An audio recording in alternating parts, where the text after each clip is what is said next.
So recording in progress. Yes, again, hello everyone. And today's, let's say, the alignment meeting with Edward and Philip from Desai Labs. So let's go to the agenda. Let me share the screen.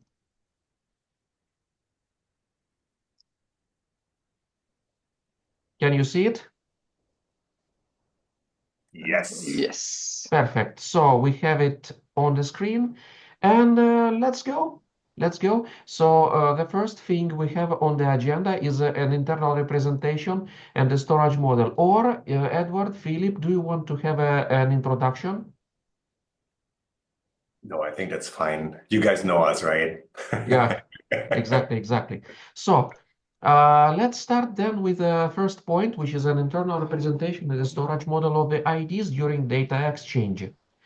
So trying to, let's say, to figure out how it is how is it going with CODEX and especially in the ceramic blockchain and the data exchange within the technology. I discovered that there is no unified internal representation. So Edward, Philip, what would you say about this? And please correct me if I am not right here.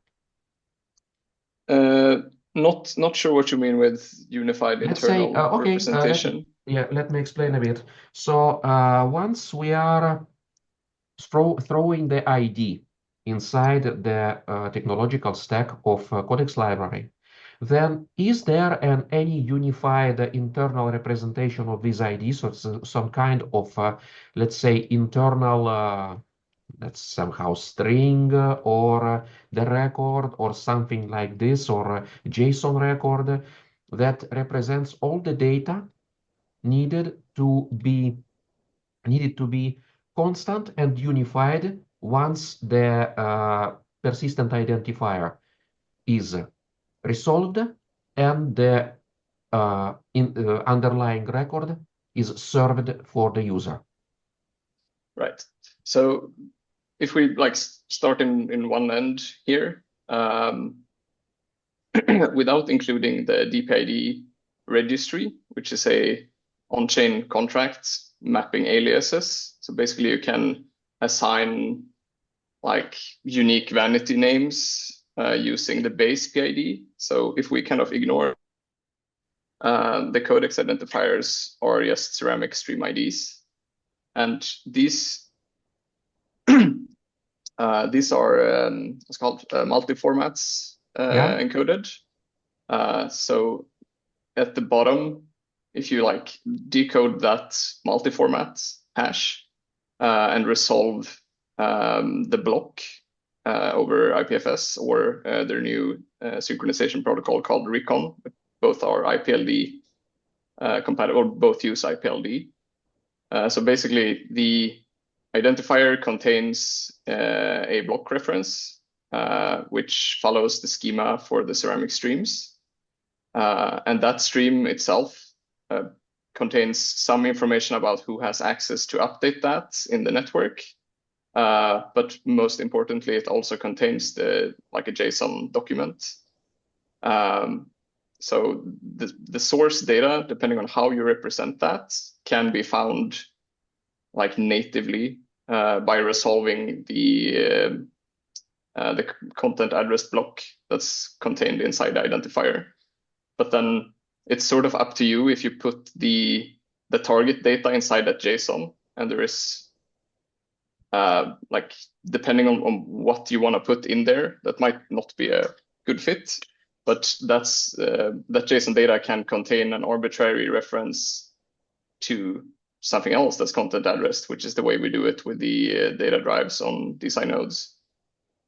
So basically, if you stick a Merkle root in there for some IPLD data structure, then indirectly you have uniquely identified some arbitrary data just by using the identifier. Okay, thank you for this explanation. So let's say the immutable and static object we have inside an underlying data of CODEX identifier, then it's a JSON record referenced by multi-formats ID, right? Yes. Okay, okay. And my main question here is how exactly is held the versioning here? So the stream ID, what it really does is that it points to what's called like the genesis event, or like the initial creation event for the ID can be deterministically like derived from that.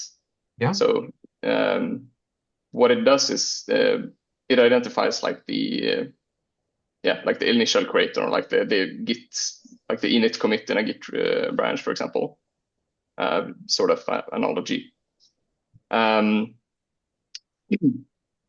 If the controller of that stream has made an update, so like changed the information, that is sort of applied as like a linked list. So you get like a new tip that's pointing back to this the genesis event. And Yeah. what's central about how the ceramic nodes index the information that's happening in the network is that they connect these into like a stream. So you get this like versioning hierarchy, and from the root, you don't explicitly have the reference to the tip, because you can't change the root because this is written and it has been content addressed. So what you do is you create like a new one, and since that has a reference to the stream that it's appending, and the network through consensus ensures that only the same key that created the initial commit can make that update, it becomes an indexing problem. So you like logically or like IPLD wise, they are linked, but you rely on indexing to be able to find new tips from a base event, if that makes sense. Okay, okay. So let's say the versioning here is a kind of event tracking solution, right? Yeah, sort of. You have, it is like a big, if you start at the tip, you have like an IPLD structure all the way back. But since we can't update the previous commits to point to the new ones, because then you would have this like content address circle, which doesn't work. Yeah, so they are linked, and if you have the tip, you can always like traverse back in that. But there is like a few layers of like indirect, not indirection, but abstraction in between. So like the commit contains stuff related to ceramic itself, like for example, the signing key, and then the actual document information is contained in a like DAG Jose wrapper, which is this like signed IPLD thing. I don't know like what level you want to get into here. From the tip and back, it's a like strongly linked IPLD structure, content addressed all the way back to the like genesis event of the stream. But if you have the base reference only, then it's like an indexing question whether or not you like find the rest. Okay, thank you. Sergio, do you want to say or to ask about anything? Well, I was rewatching what Edward was exposing the other day, and then yesterday I was reading the PID forum, the persistent identifier forum, where this data versioning article in Zenodo was discussed. And it's very interesting because this kind of solves that data versioning for scholarly publications. It's like sorry, could you please drop a link if you have it? Yeah, I have to search for it, but I will. And this, what I see is that this could be has the potential to be like a GitHub for scholarly publications, and as a node for software developers. It's kind of it's like the shore of both worlds. But my main concern is the whole crypto thing. It gives me cringe, you know. It's like I am very skeptic when I see this DAO molecule and the NFTs, and this can be the platformization of science, and open knowledge can become NFTs. I don't want to a pattern, but I want to create an NFT for my paper, and I can see a lot of danger ahead, you know. I'm a bit concerned about that, and that's what I say to Philip before, and I think that gatekeepers, librarians, universities, we are the ones who can hold that, avoid those dangers. That's my perspective, but that's what I wanted to share. I will share the link of the paper regarding, because there is a need for these tools, but to embrace a tool just by itself, everything has a politics and a potential to grow in some direction or other. So and librarians, we are conservative by nature. You know, we like to keep update, but we want to preserve and think in ages, no, not just years ahead. Yeah, this is a like standpoint I also share, which is sort of why we went around to like rebuilding the DPID, like making the CODEX protocol. So the whole thing here with this ceramic, it's not a blockchain. There is no token. You don't have to have any like, you don't need to pay for gas to like create identifiers. It's a completely like separate peer-to-peer network. This is just peer-to-peers exchanging signed messages. So the reason why it's like crypto wallets are, for better and worse, a like quite sophisticated way of managing cryptographic keys. But as far as like publishing goes, so if we look at our like the platform we built, for example, the way we use Ceramic, the only thing we actually use the crypto wallet for is just signing a message. We're not actually transacting with a blockchain. We're not requiring you to have tokens to pay for gas. You don't need to like do any of the like wonky crypto finance stuff at all. And in fact, if you use it as a library, you can just give it like any random private key, and that's used to sign. So it's more like for users in the platform that we are building for like our user base, it makes sense for us to use cryptographic wallets for that, for the key management side. But it's not a requirement for like the base interaction. So the way what's really interesting about like how Ceramic is built, in my opinion, is that it manages to give you almost all of the guarantees that we're looking for, but it has abstracted away the blockchain. So you have a peer-to-peer network, and the only responsibility that peers in that network has is basically checking, ooh, here is a new event that someone wants to add to a stream. So like add a commit onto some sort of history. And then it's comparing like, is this new message signed with the same cryptographic key that initially created this new stream? That's sort of what the responsibility of the consensus does. And active nodes that get this message through gossip validate this, and if this passes the consensus rules, they will add it to like their local like view of that stream. And sort of in the background, the events get like picked up and anchored on like a regular interval to a blockchain. But that's not something that the end user needs to like think much about.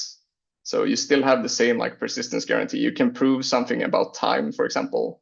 So if I just like create a message and just say it was created yesterday, there is no way like in the future of really like knowing if it's like was it or wasn't it. But if you take the hash of this message, build a Merkle tree, and like just give it a timestamp on a blockchain, that's literally the only thing that Ceramic has that even touches a blockchain. It's more about defining like a total order in the time dimension, like basically some sort of granularity proving that a certain message was in fact created at a certain point in time, and that's all it is. It's just defining like a time ordering, which is usually really hard if it's something that's depending on just like if I cryptographically sign a date, who knows if I actually signed that during that actual date or if I signed that 2 days before. It's just like you can't really know if you don't have any sort of like anchoring to an external thing. I mean, you could maybe solve it like in the protocol if nodes like I got this at this point in time and like try to communicate around that. But I think it's a quite sane approach, and most importantly, it doesn't require the end user creating a stream to have any interaction with a blockchain whatsoever, but it can still like reap some of the benefits from it. I completely sympathize with what you said. Also agree, and just to add to what Edward was already saying. So for us, it has been really important from the get-go that we try to build a system where we use the advantages of decentralized technologies without actually having any sort of requirement for the end user to engage with wallets or with tokens or anything like that, right? So this is exactly why we built the CODEX protocol, so you can use the protocol for publishing purposes, indexing purposes, without having to touch or know blockchain at all. So on top of that, in the future, we will probably have an incentive layer that will have a token component, but engaging in that incentive layer will always be entirely optional. So you can use the CODEX protocol without having to touch that or engaging with that at all. Yeah, that addressed the fear for this monetization of science. Let's take that aside. But then the platformization of science is still, So can you elaborate on what you mean with that? I mean, like if this I publish becomes YouTube, and then everybody is producing for the platform, and that weakens the. I'm not judging, but I'm like looking forward. If this grows, this will weaken. Is my perspective. The universities, the middle institutions, they will, of course, and maybe it's the idea to promote independent researchers, but it's very hard to do anything in science independently. Everybody is collectively working somehow, and I'm just thinking out loud. This if this could be a way where the tool is more open to be a complementary tool for other established solutions like OGS and the publishing systems, where like a plugin where I can publish my paper in OGS and the data stream of that paper with the data versioning being record and published in the site publish. You know what I mean? So sorry, Sergio, I didn't understand you acoustically. Can you just repeat what the worry is? I just didn't get it. Sorry, that I'm worried that the platformization is asking for a total redoing of how we are publishing science now.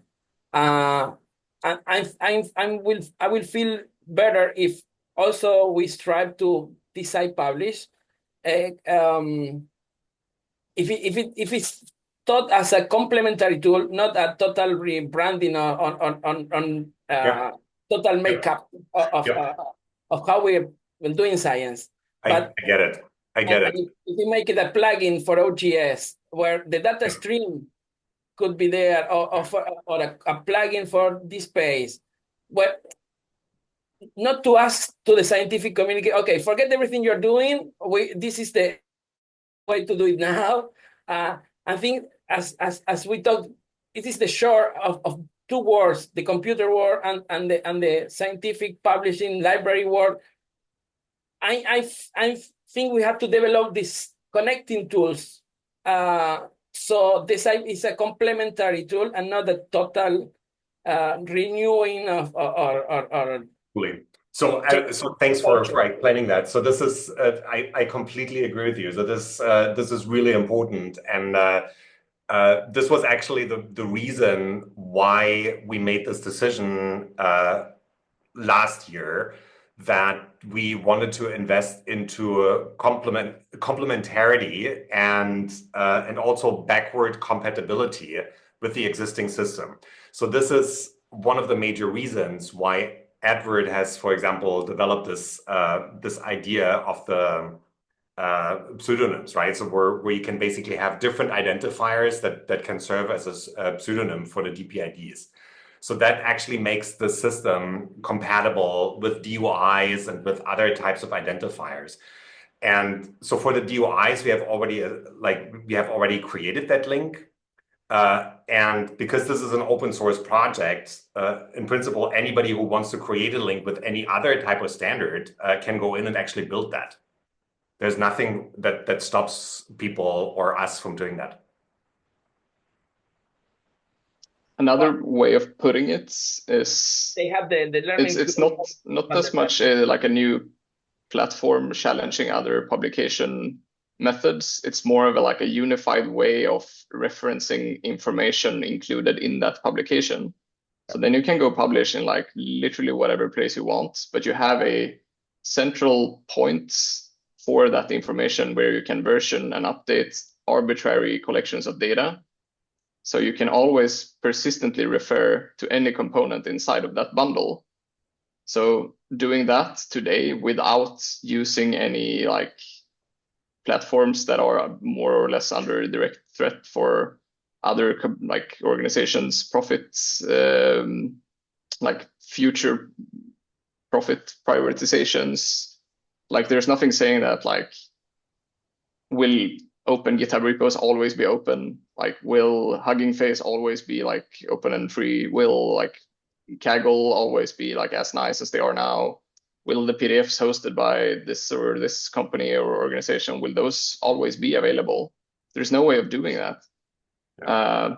And at least you can use your source data from a spot where you can fulfill the requirements that you need on like persistence and like PID wise, and still like use whatever else you want. So you're not really giving anything up. Okay. Okay. Sorry, I saw Francis raise the hand. Francis, what do you want to say? No, I think I get it. I'm just trying to follow. It's hard for me. But I have the impression when you're talking about the PIDs, you're not talking about the platform. The platform is something else. But I guess that I get the point that Serge is making too, is it doesn't solve the whole problem of, being completely free and, having all your knowledge free, but it's a huge risk, with the journals that kind of own everything today in science, or a lot of it, they came about from the academies. I mean, one of the ideas of the academies was to free science, to make it more public, to make it more, not for everybody, but more for scientists to exchange things. So they invented the journals, and then they sold the journals or whatever. They dumped them on the on the industry. I imagine the same thing is going to happen with our open science platforms and all these kinds of things here too. And just one more thing is, I don't understand always this distinction between being in a university and being in a company. I mean, here, just down the street from me is the University of Leuven. Everybody thinks it's the greatest thing since, whatever. They lie about their age and everything else. But, they claim to be 600 years old. Actually, they're 30 years old. So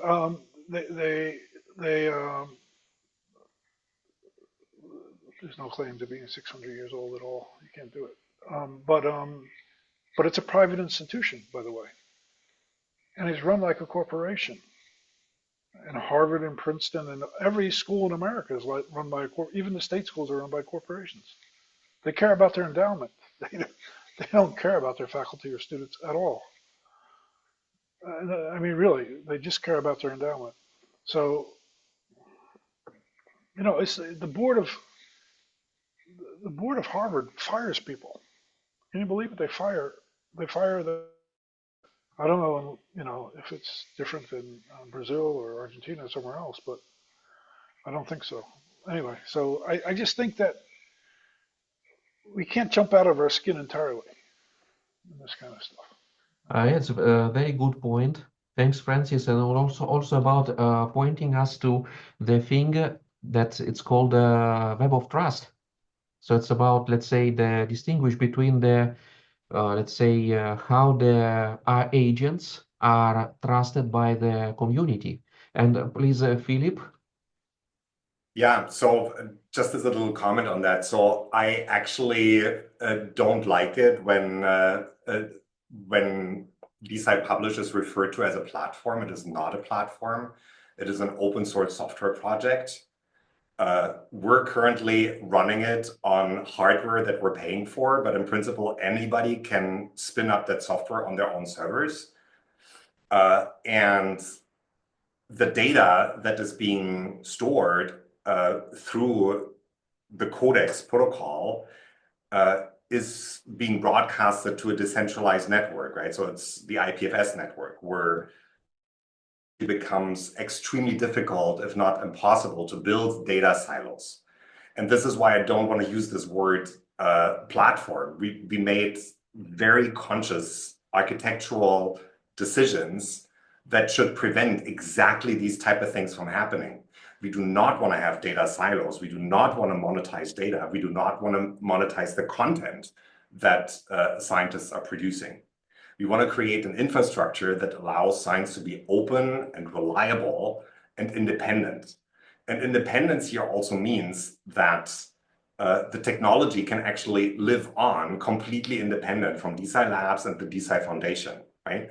So the licenses of the software are such that anybody can fork them, anybody can further develop them, as long as they make sure that the new version is also going to be publicly available.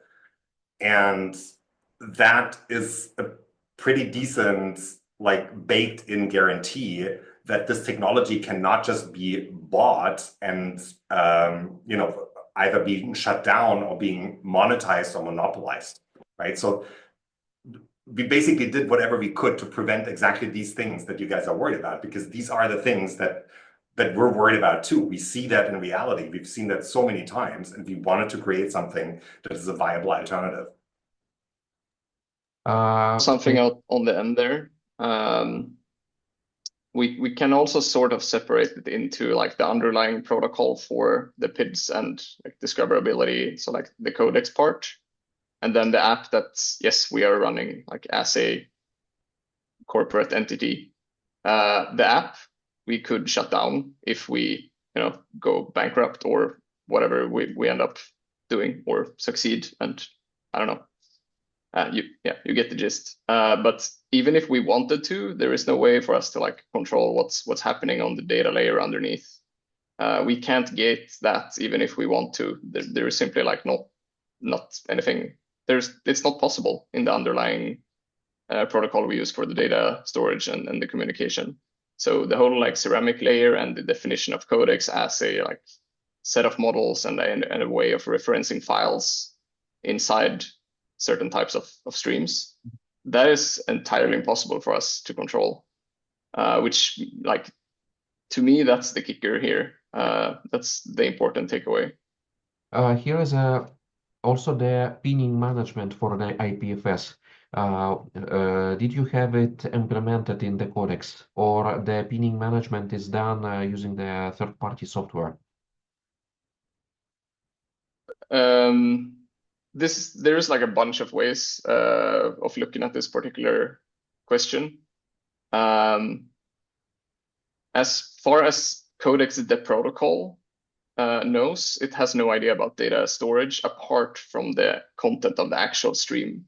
So the JSON documents we talked about, so like the things that are actually versioned inside of the stream blocks, those are automatically like synced if you're running a node interested in those particular models. So interested in the set of streams that define like scientific publications, like research objects, like we like to call them.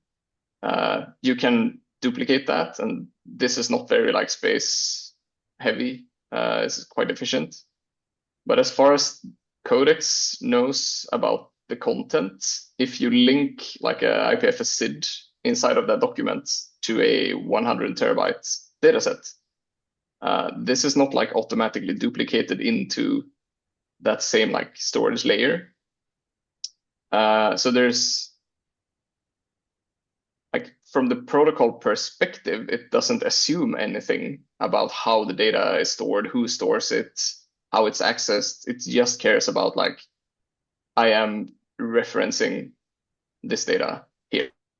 So yeah, from our perspective as like an app hosted a web app, we help users to host data. If they want to upload the data through us, they can do so, or they can just link an external SID, which we might not even be able to access. So it's sort of up to the person sharing the data, how they want to go about that. You can do it yourself. Your institution can do it. You pay someone to do it. You use someone that does it for free for you, take maybe a little bit more risk. But you have like all of those possibilities. And for me, like the key thing here that is like really interesting is that you have successfully like separated the issue of data storage from like data references and versioning of those references. And to me, that's already like a massive leap, because you don't need the protocol. You don't need to guess in what way people want to communicate about data or like share data or store data in the future. The only thing you need is a way to like reference it succinctly. And you can do that. So if something else comes around and everyone is like, new cool thing, or like Filecoin or some company that's very good at like storing data, then it's like, go ahead. That's super nice. Like the protocol doesn't really care. The only thing it wants is something that's content addressable and like self-describing, like some sort of multi-hash. So there's no other like assumptions on data storage other than that. So let's say the only thing you would provide to, let's say, to pin the data you want, let's say the let's say now concentrating on the metadata. If you want to pin the metadata, you shall do it using the ceramic part. But either Yes. we are not speaking now about the real data. So all the content in the current state of the network should be pinned on the local node in the context of metadata once you are running this node, right?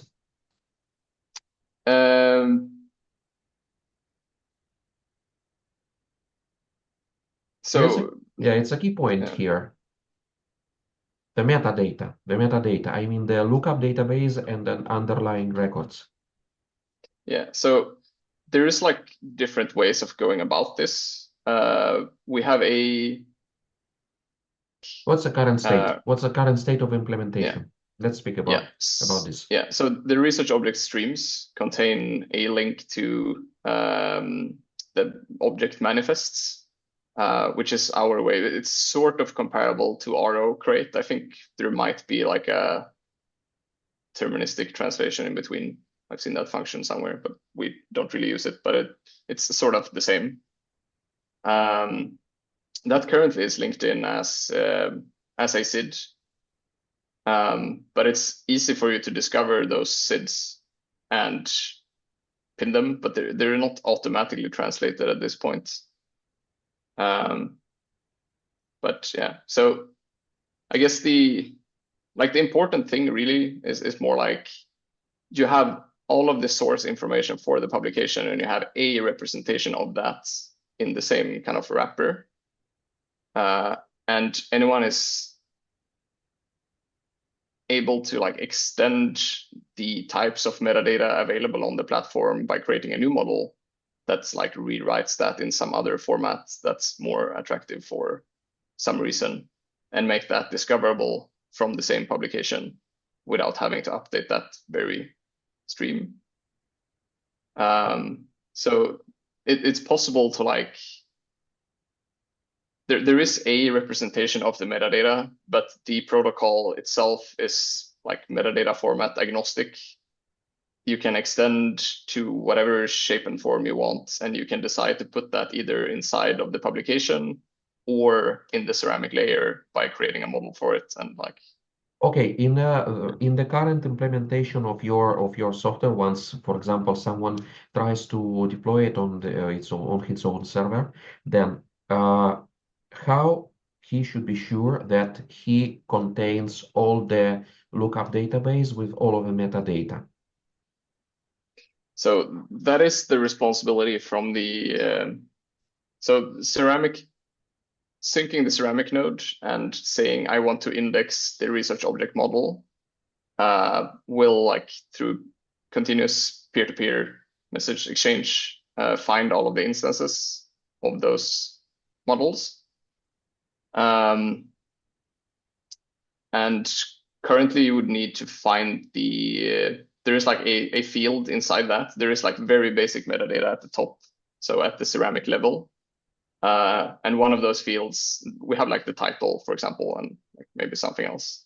So let's say there's also yeah, there is a language SID. assembly. Yeah, there is a SID pointing to a manifest file that has everything around like keywords and authors and institutions and all of that. So you would need to find and resolve those. Yeah.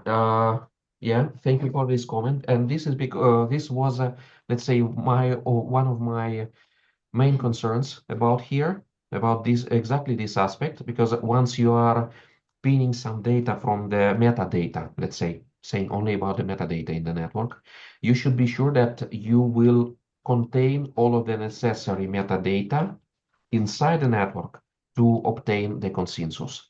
And this actually, as you saw, here is in the field in the manifest about where to search the data, which is exactly, let's say, some DHT-based protocols do using the unified internal representation, and which we have discussed about the IRO protocol. Do you know? Yes. Yeah, so this is what is done using some so-called tickets, which includes also the exact address of the node which shares the metadata. But my main question here is, are there some bunches of metadata that should be identical for the whole network to establish the consensus or not? So the only consensus establishing mechanism is inherited from ceramic. So that's the network consensus. So at the consensus level, it doesn't care about the content of the documents at all. It only cares about a backward pointer to the previous commit on the stream and whether or not your signature matches the previous, like the route that you're pointing to. Yeah, so now to jump to the next point of our agenda, because we have now 45 minutes. I wanted also to ask Sergio about what, and everyone here, what we are all thinking about. Should we oblige every node to gather some data, some metadata from the network to, let's say, to be the node that could act as an agent, not as the, let's say, the reader. What do you think? Should be some part of the stored metadata be identical across the whole network once all nodes should be aware of.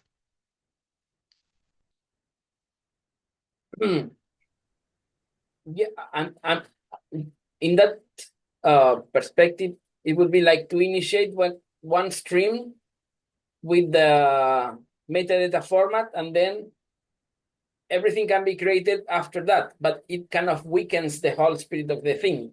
I don't know if I'm standing it wrong, because if you set a metadata format established in one initial stream, then you will have one main stream where everything like derives from there, just to comply with that metadata format. And it kind of weakens the spirit of the decentralized design. I understand the metadata agnostic perspective, but as a librarian, I cannot share it. Because it's kind of our thing, the metadata format and the standardization of information. My thinking is that maybe some kind of how to say, like establish format can be there in order to get automatic validation, you know, instead of the network creating like kind of setting an automatic validation. If you have all the fields of metadata information that are required to get that, how to say, that Exactly. I got it. I don't remember. Not to make it as a part of a string, an initial string, but to make it as an automatic automatically gathered. And once it is not, then the node. In the presentation of Edvard, it was this golden star you get if other person in the network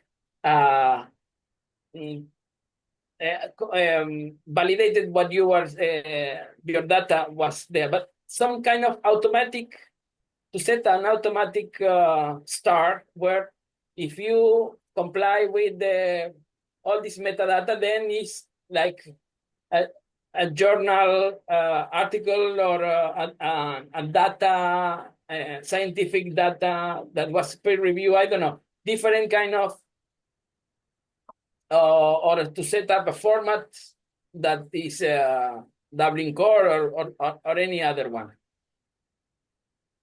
I don't know if that is possible. The same thing that we have previously talked with Philip is, it would be nice to have an installation package. So the deployment and installation of the ceramic and the CODEX protocol in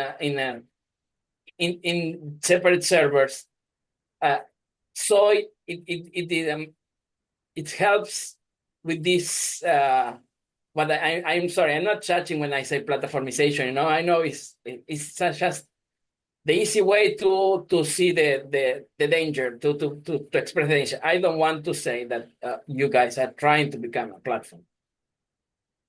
And just a side note for Francis, in South America, especially in Argentina, universities are public institutions, the main ones, and are like it has hundreds of years, public institutions, and decentralized from the central government. They are funded by the central government, but the decisions, academic decisions, and the policy of the university is independent, and is done with the participation of students, teachers, and workers. They have these three stages. You know, as a library worker, I'm a university worker, but not it's not the same as a teacher. So they all get represented in a committee, in a board that takes the decisions for the whole university. It's very democratic and it's very good system. It's not spread all over the world. I know when I say university, it's not the same thing you understand. When although the universal word is there, part of the institution, it's not universal. The concept that we have in South America, and that's why we are always striving to get the to try to talk on the same table with these huge corporations that establish the way things go, and we are in a complete different logic in the global south, and we are always it's very hard for us to try to be part of the same conversation. But I think we can both get benefit if this exchange is fluent, you know, and that's the whole spirit of open. Whenever we say open science, open access, or whatever, we have to always think is open for some and closed for others. And what we have to always keep in mind to whom we are leaving out. Whenever we develop an open tool, and when the spirit is right, the open word is there. But we always have to have in mind what we are leaving out, to whom this is not accessible, to whom this is not enriching, to whom this is very hard to. That's why the best tool is the tool that it can be easily adopted by everybody. You know, the weaker link that can construct the global network. I don't know if it was clear what I'm trying to say. Yes, for me it's perfectly clear. Francis, what did you want to say? No, I mean, I completely agree with Sergio. Anyway, go back to what was before. Maybe is it possible to have a kind of relational aspect rather than having a centralized one or point, but rather do it through relations? Depending on what you mean, the answer might be yes, it already supports that. So what I said, relating to metadata, for example, like the streams implement certain models, and those models are kind of schemas over the information contained in that, like the top level JSON document. But a type of that field is like a reference to other streams, and in particular streams of particular schemas. So you could create a new type of model being like another type of metadata format, which has like one field which is pointing to a research object, and other fields defining values of metadata in that format that you want to capture. And if you look at the entire, like, then you have two sets of streams. You have streams for research objects and you have streams for a new type of metadata. And if you index both of those and look at that as like a composed supergraph of two different data types, you can like traverse edges. So like from a research object and seeing like, oh, this has an instance of metadata in this format. And then you would like query for that if that's what you're interested in. And what's really important is that this doesn't require like central governance. So like we don't need to decide like what formats and like what data types in this supergraph are like allowed. That's entirely possible to do as a community or as an org, or like adding enrichment layers or like new data types to this like big old soup of nodes. So in that sense, you can extend it freely through relations, and creating those new data types that you want to relate is also permissionless. So it can be done by anyone. But then it becomes more a matter of like traction, like is anyone interested? So like if I create some like, I don't know, I will assign an emoji to every like file maybe no one else is interested in that, and then it's not going to be something that's universally like accepted as a part. But the trade-off of having that completely permissionlessly extensible is that if something catches on, you don't need to go to anyone for permission to adding like a new data type to this supergraph. Edward, I know Philip has his hand up. Just one Yeah, thing. Philip is Philippe raising can his answer, or hand. anybody can answer, but I just wonder. Yeah, sorry. So with these PIDs, how can you assign value? Because you have to be able to assign value to objects. So do they play a role in that, or are they just purely identifiers? Are they purely names? So they are names, but they are also uniquely referencing data through this content addressing scheme. So what Ceramic sort of adds to that is if you do that with like pure IPFS, you just like create a block with some information in it. If you update anything, then that by definition has a new content and a new address, and you don't have a relationship between those 2 points. So you have like 2 versions of something, and you don't even like, there is no way of like discovering that these are actually related. And this is kind of what Ceramic does. You link these together in like a chain, and that chain as a whole has its own like unique identifier that you can use to find all of the individual events. So that's how you can like have a content addressed reference to a changing thing, because what you're actually referring to is the initial event that's like started off this whole like branch, for example. If that answers the question. Yeah, now it's time to pass the microphone to Philip. Thanks. I just wanted to come back very briefly to one of the things that Sergio was saying. So I completely agree that it needs to be as easy as humanly possible to basically install and spin up an instance of the protocol or even the graphical user interface on your own hardware. This is exactly what we're trying to do. The only reason, and I can assure you that this is pretty high priority for Edward.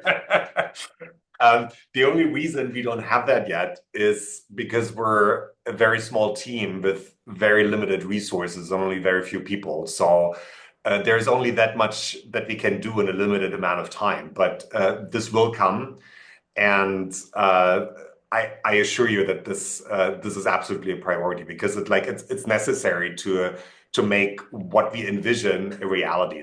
That's basically, it's a requirement for that.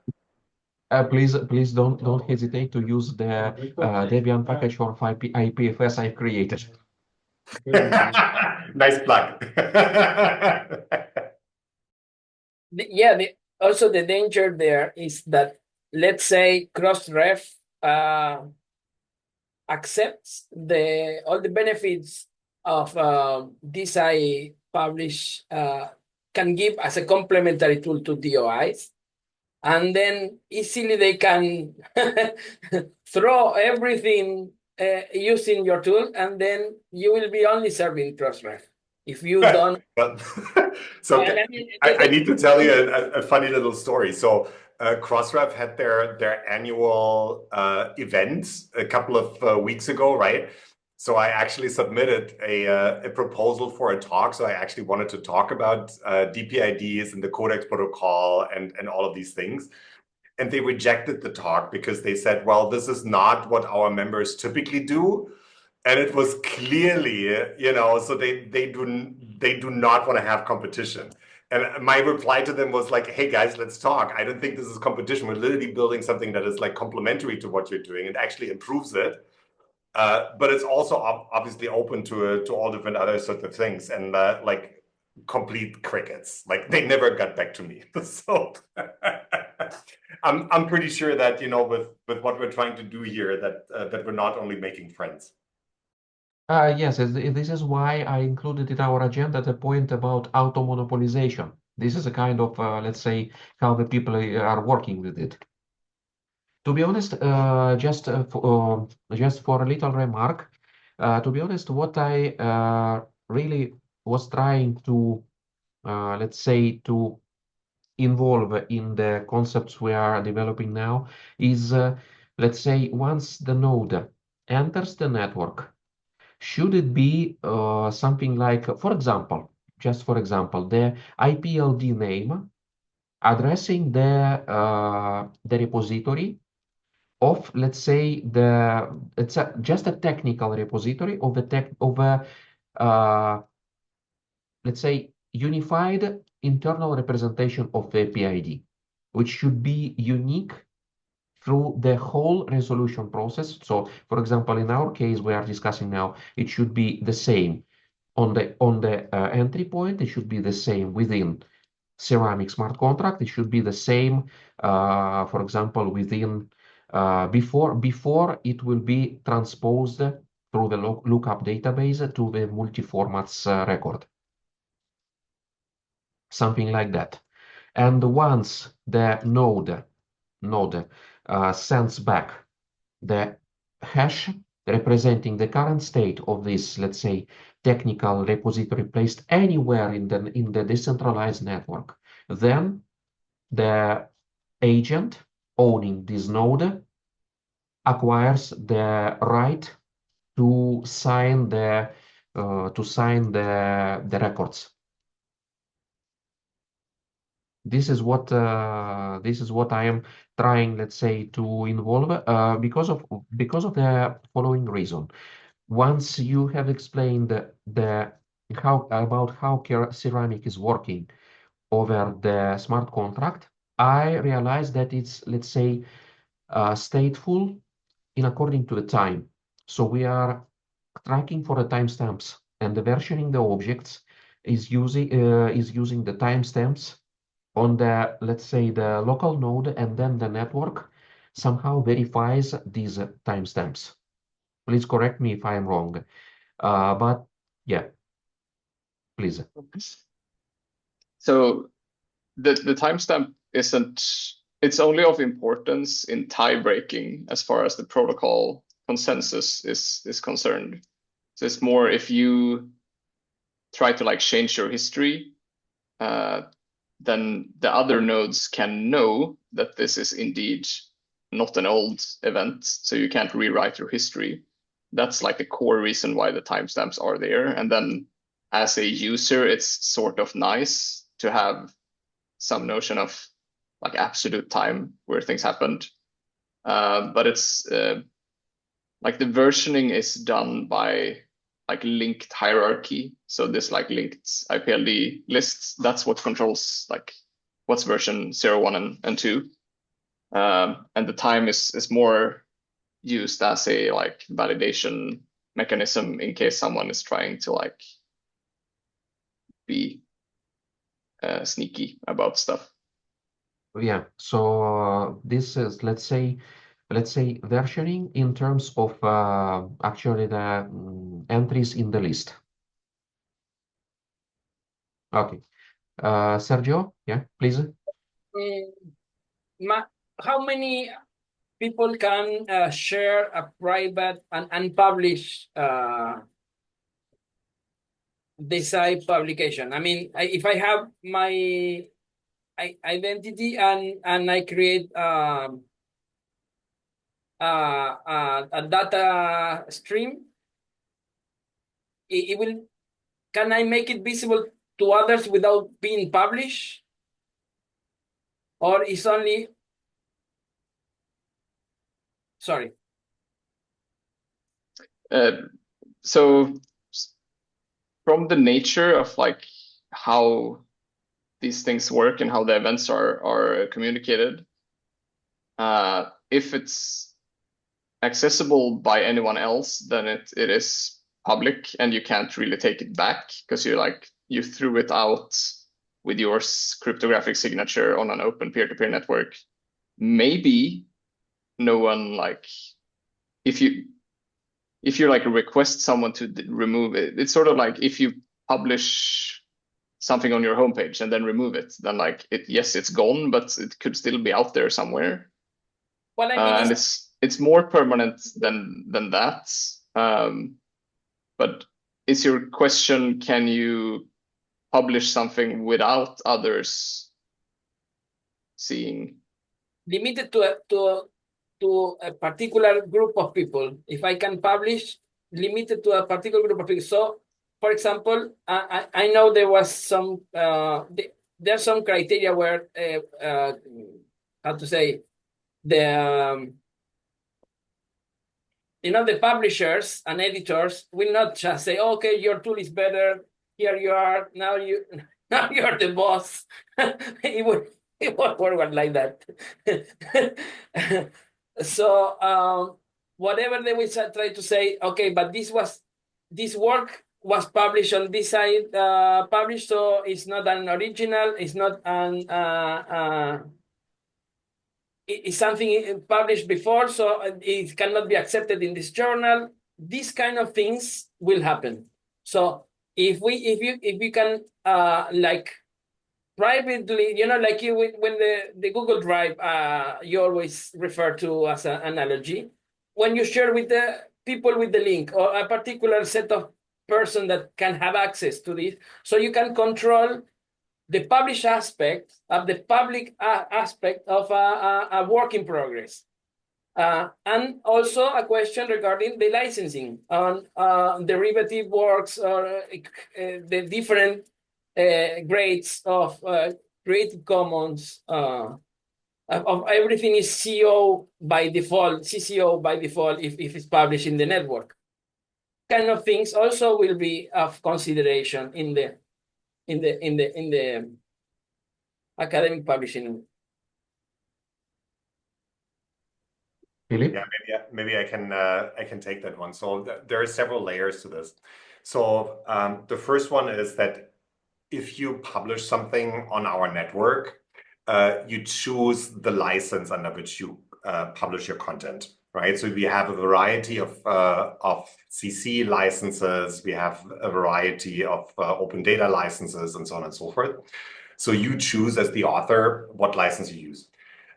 Second, so once you put it out there, the content isn't published in the sense of it's not a journal publication. It doesn't have a version of record DOI.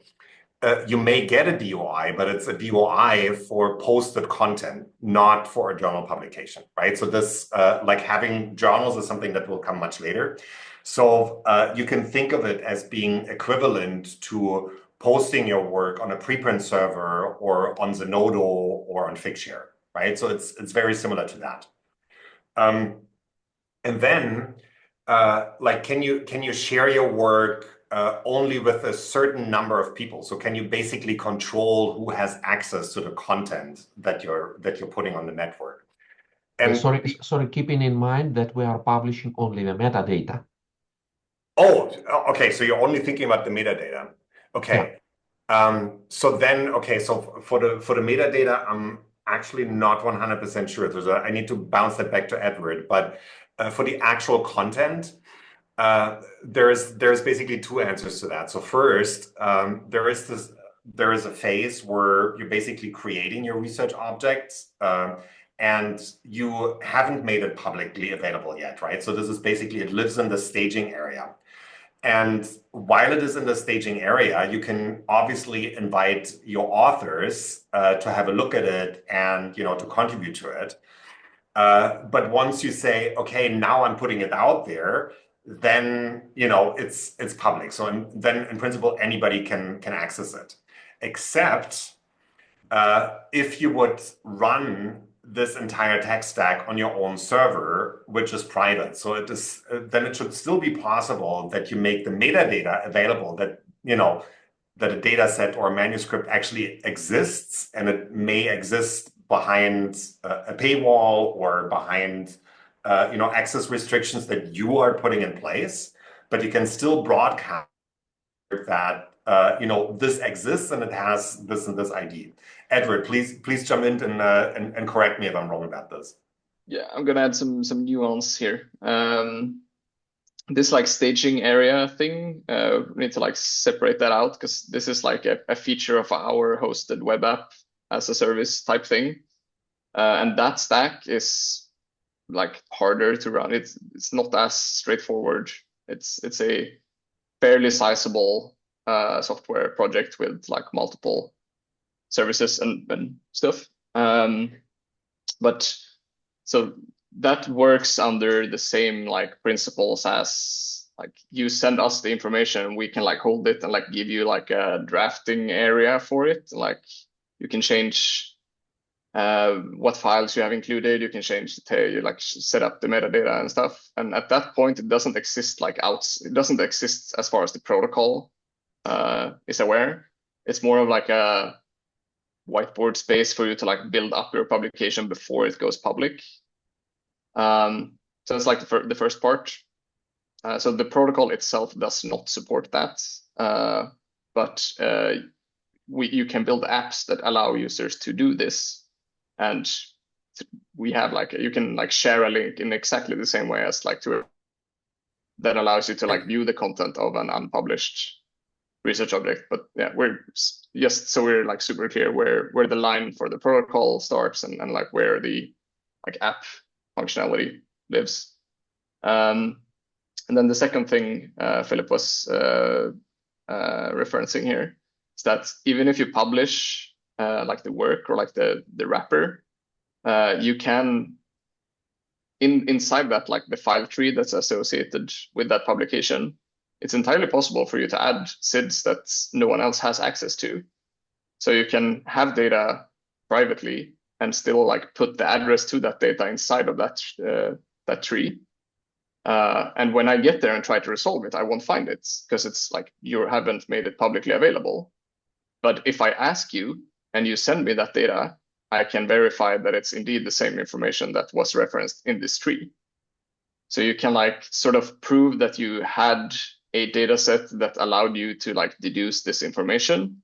And if you can't share that data for whatever reason, someone that goes through your like data acquisition process can still get the data, verify that it's indeed the same, and check if they get the same results as you did in the paper. So yes, because the hashes are publicly posted, the data doesn't necessarily need to resolve, which sounds like a bug, but it's actually a feature because it really allows you to implement like all kinds of data access management things. And like this might be something that we've been talking a little bit about, like this would be a way for us to support like institutional data sets that can't leave like where they are right now. And sensitive data, right? Like human subjects data and things like that. Yeah.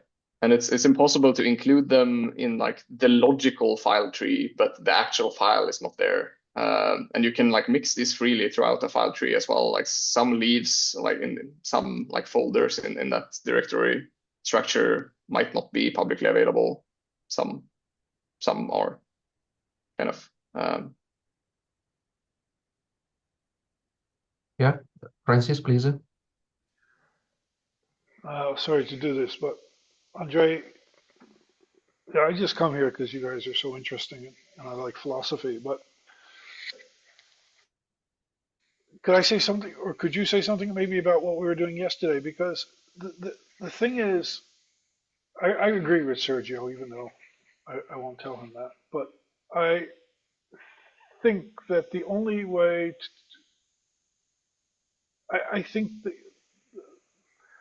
I'm in a different world, but I think research assessment is the way to resolve a lot of this. I'm just, or basically I want to say is, if we want to reform science, we have to reform research assessment.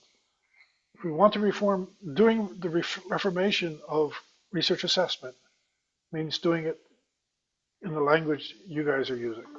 The language I don't know, but I'll just throw this in the chat. But you can see, I don't know, Andre, maybe you would describe that as an ontology that we were discussing yesterday. And it's this way that we have to relate these digital objects in the space. And somehow I think the underlying architecture, which is probably what you're discussing, my guess, is really critical. So if we do, this is what Jonathan started.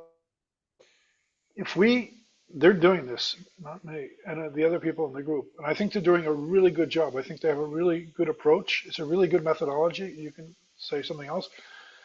But I think if they give us this ontology, we still don't have the really underlying structures that we need to do it.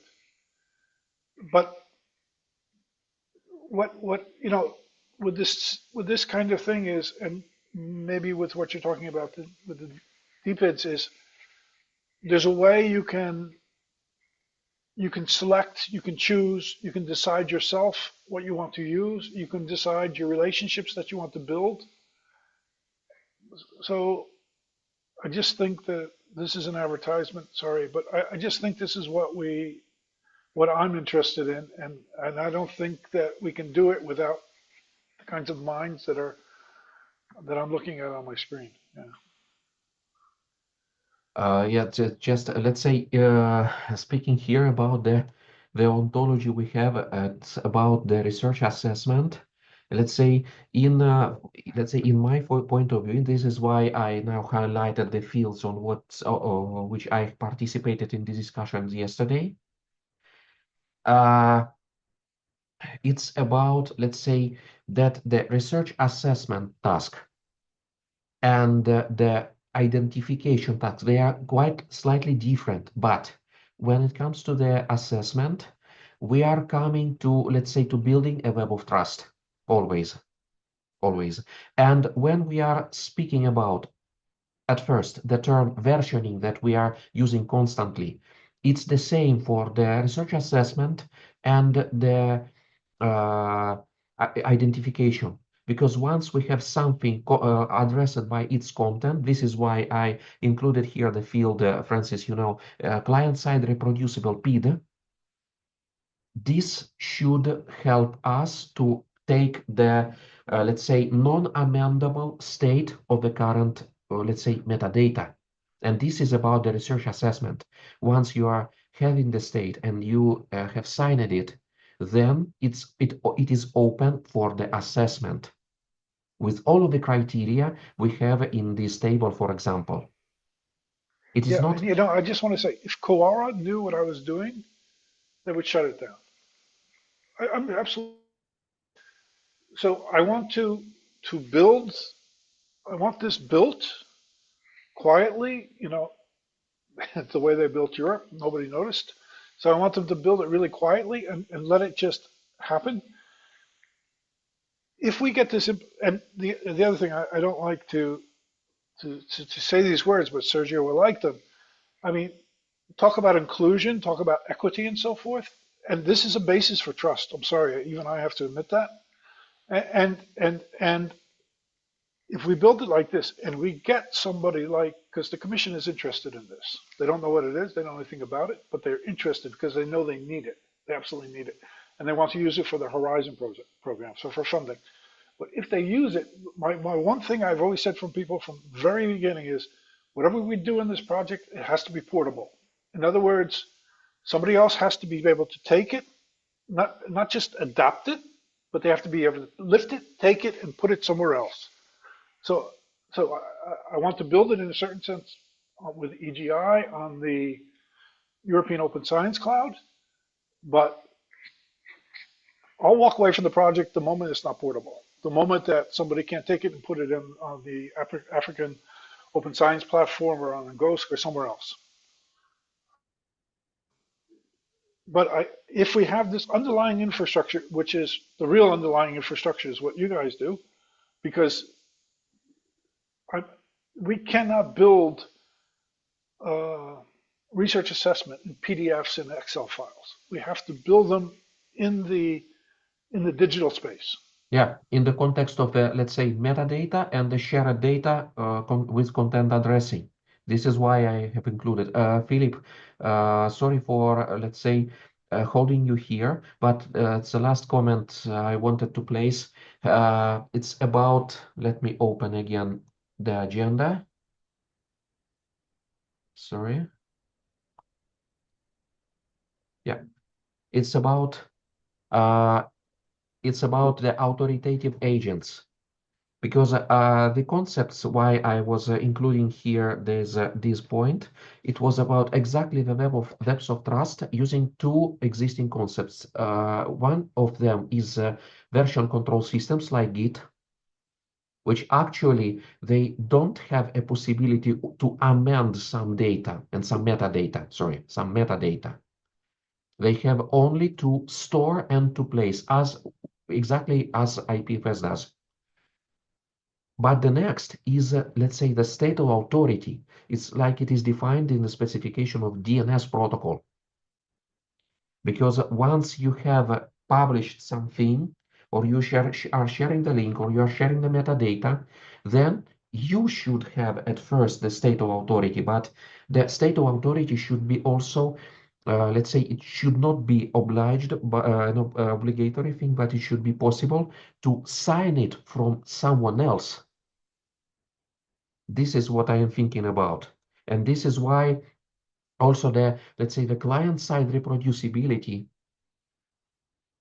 is so important, because once you have to reproduce something, then you have to extract the signature, and then you may ask from someone else who signed this metadata, do you trust in this agent? Not the metadata. The metadata could be amended, could be, let's say, somehow corrupt by unusual commit, but it could be under the version control. So you should retrieve the proper version.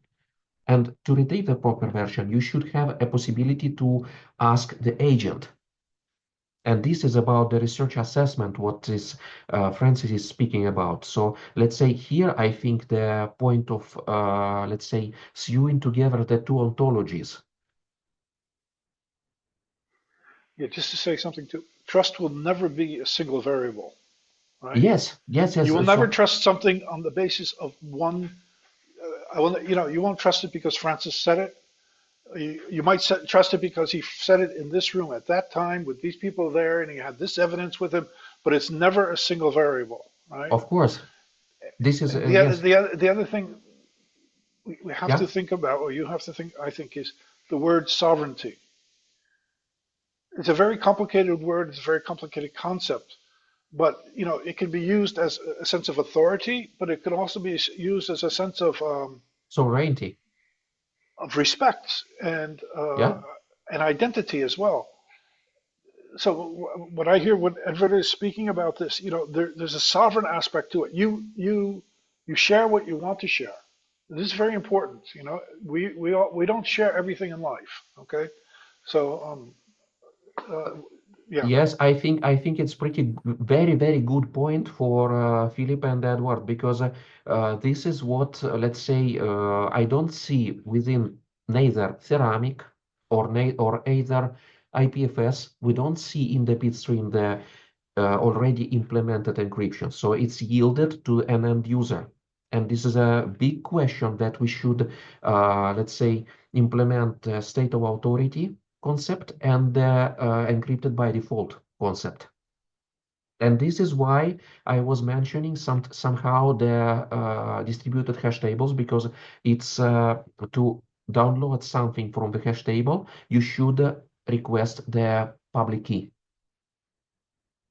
Then it's a context of literally sovereignty and let's say the control about what should be published at a certain point at a certain version.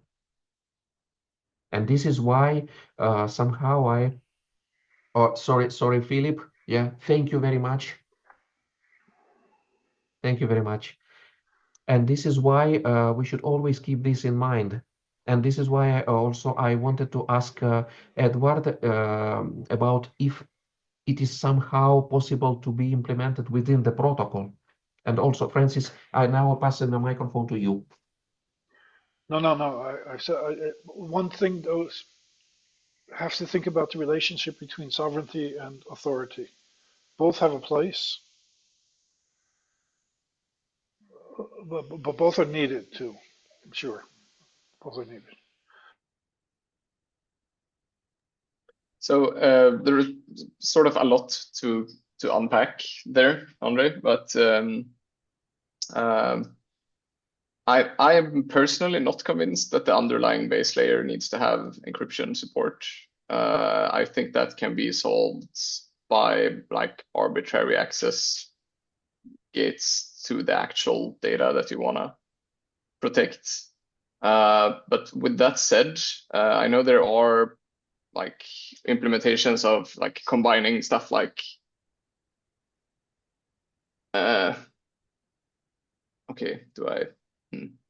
okay, so for the encryption part, there's a reason why it's unsafe to just like publish personal information even though it's encrypted. For example, if you have like a private data set, because if that someone like takes that data set and just sits on it until someone leaks that key or until that key is cracked, then it's not safe. So like under GDPR, for example, you're not allowed to publish like private information even in encrypted form. So encryption with like truly static data access systems is like really hard. It's like a new level of hard on top of encryption because you can never like remove the source information. So using just like static key encryption, there is like a bunch of there's a bunch of issues with that. That's especially in this field, maybe a bit tricky to navigate when it's like different scientific data sets, somewhat be like medical information about like patients, for example, which is why I think it's good that the protocol itself doesn't try to like pick and choose any sort of methodology for solving that encryption problem, because the chance that we like get that right for like the default, like a good standard for like all time, that's basically zero in my opinion. So like the encryption part, sort of, you can toss that on top since we're referencing like arbitrary data. I know there is a demo using something called LIT protocol. I don't know much enough about it, but the idea is basically you have a stream that has encrypted content in it, but it's no one actually has the key. You have to reach like a certain level of consensus to create like a ring signature to unlock it. So no one actually knows the encryption key used. So that has been used in like some demo from Ceramic, I know, to like solve that. But the other part, I think you mentioned, is this like web of trust thing. And that is the whole like reason why we think about this attestation, or like the golden stars, as we talked about them in my the presentation I gave on the forum. And the key there is like when you connect that concept with self-organizing groups of identities, machine or people, doesn't really matter from the protocol's perspective, and start claiming properties on certain publications or certain PIDs or like certain metadata, then you can start building that up. And doing that without actually buying into any like given platform to organize this, it just requires to build concurrent apps to support it. So like we might be the only platform right now that supports giving attestations to research objects on this protocol, but it's entirely possible to create another application that does the same in the same data, like using the same data layer. So I like calling our app just like a gateway to, because we're basically a viewer and like a user, like a way to like make it easy for users to like put stuff in this like weird graph of like data types and signatures and things, and just hide that behind good UX so it feels more like a traditional web app. But we can build all types of clients to enable basically any type of like web of trust building on top of the same kind of base data layer, because that data layer doesn't live under any like certain jurisdiction or any certain authority. And I think that lack of authority is what makes it so powerful. But what you need to compensate lack of authority with is exactly that, like the web of trust. We need a way of like building up, like, you know, trust, basically. Like, is this trustworthy? Who is this person? Like, what's his track record? What do we know about this publication? And just a little addition. I don't think that we should implement it like this. After everything what Francis said to us, I think it is better to try to implement an ontology which is similar to GitHub. Let's say it's not, let's say it's not an attestation. It's, let's say, the repository trustworthy, repository-based trustworthy. So you are publishing the metadata about what about yourself as an agent, and then someone may request the public keys. It's like, let's say the contribution record on in the GitHub repository. It is done. Yeah, so I think this might already be solved if I'm not like misinterpreting you. But since what an actor does is signed by its own key, you can also index all of these streams by the signing key. So you can like tie all of this together into like, if we can call that a repository, that's like maybe. But it's also entirely possible to associate an instance of like a profile thing to associate more information about you and like add more, like, say your public keys, for example, or like ways to reach you, or add communication like information. That's like possible to do as well in the same graph. But maybe this is not what you're going for, and if so, then I don't understand the question. It is, let's say, in my opinion, it's more similar, not to the graph, but to the Git repository. Let's say now just a little remark, because we have less than 10 minutes of the booked time left, and before passing the microphone to Sergio, I wanted also to ask Francis. Francis, if you would have a bit of time, would you like to write a short text around, let's say, 2 paragraphs about the points you have mentioned in the highlights of this conversation? Because we really need your expertise about sovereignty and ontology of, let's say, authority. So this difference and your explanation would be, let's say, priceless for us.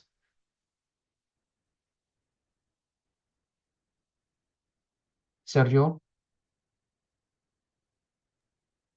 I think I have to leave now. I think it was rather than authority, we have to think about the relations. It's more the linked information, and let's say linking is nothing out of the concept of the web of trust. No, I know, but for example, like a research institution, for example, medical research institution will start its own stream of information, and then it will control what goes, who can be part of that stream of information, and then you will the whole tree growing. I see is also a danger in order discoverability. You know, as a librarian, always to be able to retrieve in an organized way the data deposit there, and to have kind of collections, relations, and topics that it's for us is a very important thing to have. And if the system is not doing it by itself, then of course now you have artificial intelligence tools that could explore the network and and create a meta like navigation of whatever is deposited there. Even people didn't use keywords or hash to describe the content, but you will be depending on the artificial intelligence to index and retrieve everything if the network becomes big and complex. So this kind of the authority, this will help when you have to think this growing in impossible big, file system. You have to think it in the biggest and how it will look, and it shouldn't be chaotic in a way that is the same as nothing is there. So that's I don't have the solution, but I just maybe I am already making more confusion. But what I think you're right, because I agree with Andre too. Trust is the most important thing. Let's pretend it is. Trust is not just about objects; it's about the relationship between objects too.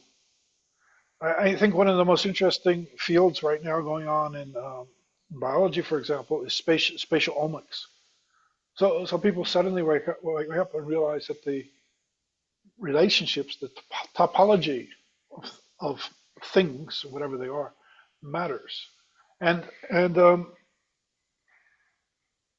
I like that discussion between Edvard and Andre. I know the time is running, but just to say quickly, we have to think about this, because the digital object, let's say the digital representation of a publication,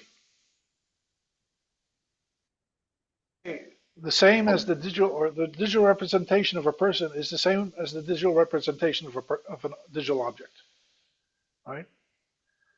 But it's never going to be the same.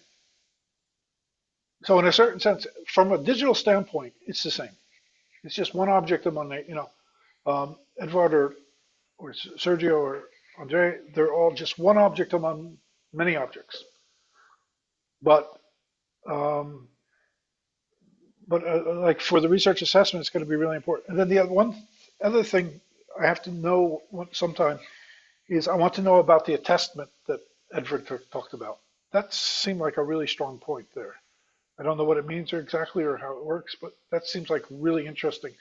If there's some kind of testament, that is already, it seems to me, an assertion, however weak or strong, of some kind of value.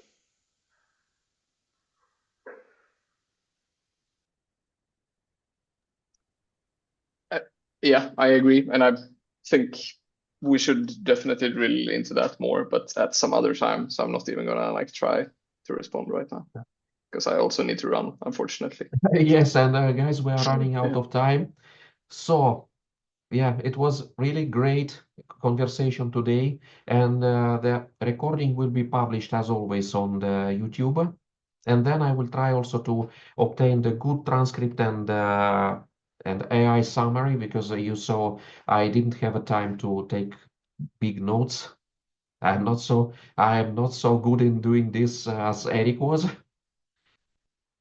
Yeah, so let's say then see you at 14th, so next Tuesday, right?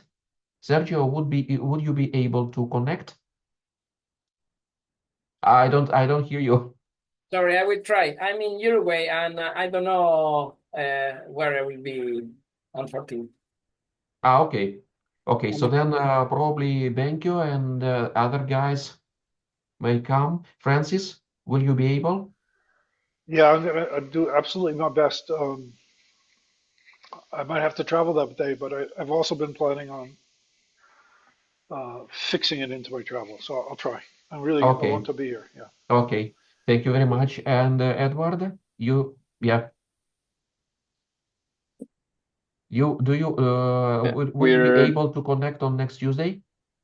we're traveling to Oslo for the fair to connect projects. kickoff thing, some EU. I know way too little about that Okay. to say, Okay. but yeah, I need to go to a conference. Okay. So yeah, again, thank you very much. I would be really appreciated if I think everyone would be appreciated if Francis will write something about the things we have discussed. I'll try to And write something. yeah, again, I would so appreciate it from everybody, actually. I think if everybody wrote 2 paragraphs, you know, yes, I want to hear about this assessment, and I want to hear about these relations things. yeah. Yeah. Unfortunately, until next Tuesday, I will not be able to write anything, but I will at least try to perform the transcript. Thank you. Bye. Yeah, and yeah, Sergio, thanks again for your expertise. No problem, please. Thank you to allow me to participate. And if you see Edward and talk to him, give my Of course, Eric. of course. Thank you very much, and perhaps see you on Tuesday. Yeah. Do my best. Bye bye now. Yeah. Bye.